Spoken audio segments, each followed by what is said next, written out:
So he even advised that I go to Lagos, that upon return my phone will be found. I should not worry, they'll help me. That in fact from the next morning they'll start tracking it, blah blah blah.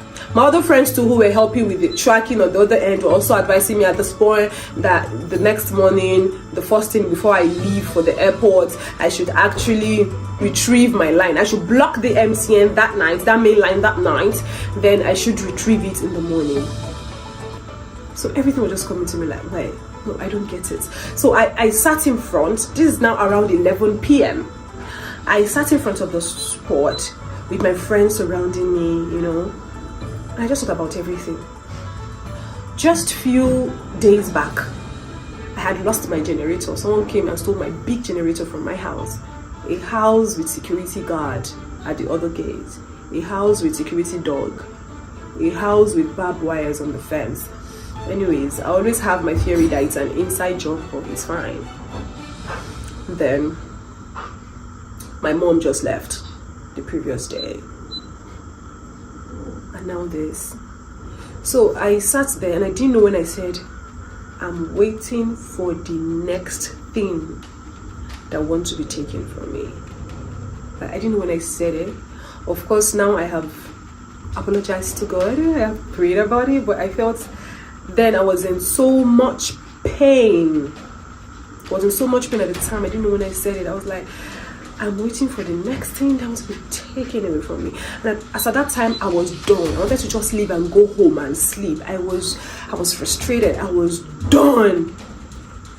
So I then kept my head on my hand this way, on my legs, and I was teary. I was crying. I was tired.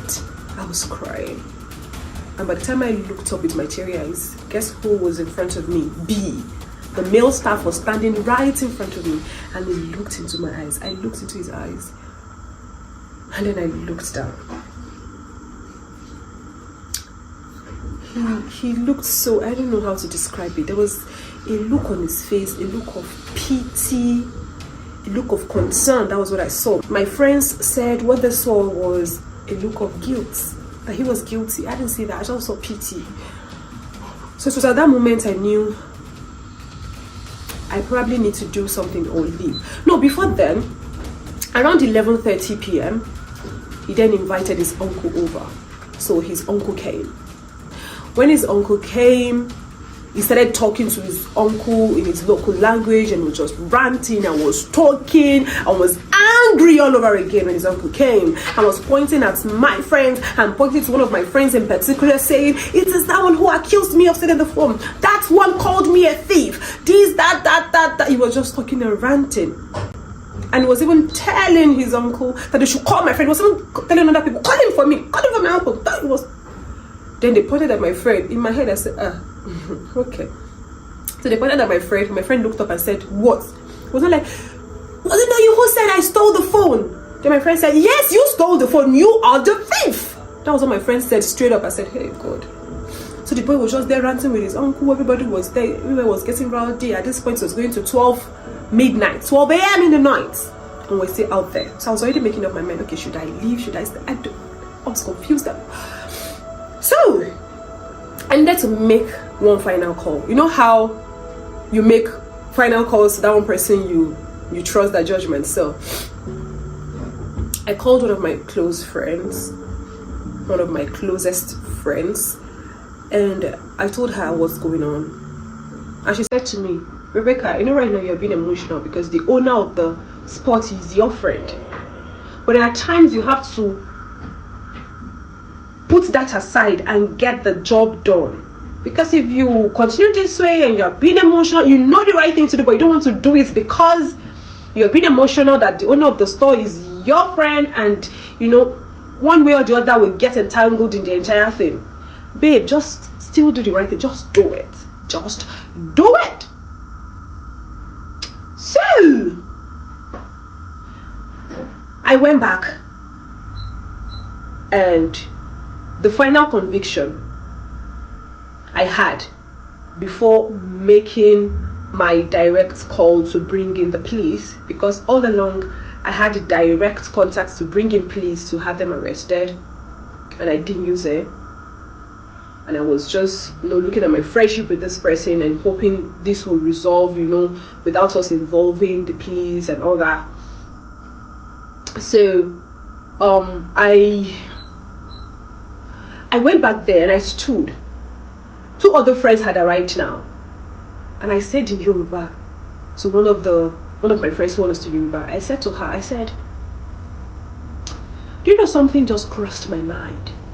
And that's the fact that if truly, as we are suspecting, this guy or this girl, the female, we actually did really suspect the female staff A. It was actually the guy. I need to be truthful here. If truly, as we are suspecting this guy B to have stolen the phone, if truly he stole it, we will never find this phone, because he has been here in the middle of everything. He's heard all the things we said we'll do.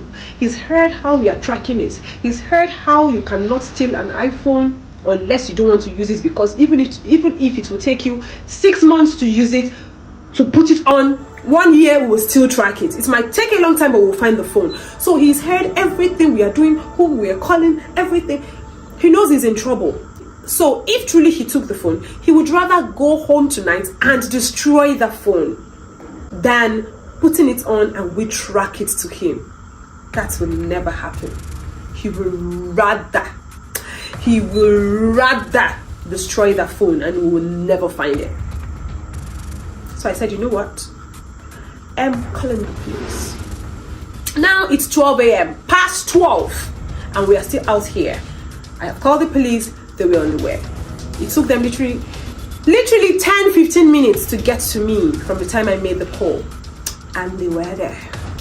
Now here is the main gist. Don't get tired. Don't go anywhere. Please, if you are still watching this video, kindly like this video, drop a comment for me to know you're here. Subscribe if you have not subscribed. Share this video so this story can go far and wide. Thank you for doing that. So anyways,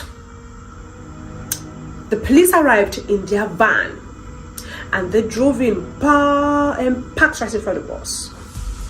So at this time, I'm with 7 of my friends. 7 of my friends are with me. Then the owner of the spot is here. The 2 staff I handed the phones to, were with me. They were there. The guy's uncle, B's uncle, was there. I had 8 friends. Another friend was there here. The guy who told me it was societal pressure, the person who stole it is not a thief, also was there. Yeah, I think, yeah. And it was already past 12 midnight. So the police van arrived and I just stood up, I moved forward, I went there. Oh, please, who is Rebecca? Who made the call? I said, I am Rebecca. The police said, what happened? I was about to talk when this guy, the one who told me the person who took the phone is not a thief, walked in. I said, Rebecca, please excuse me 1 minute. I want to have 1 minute with you.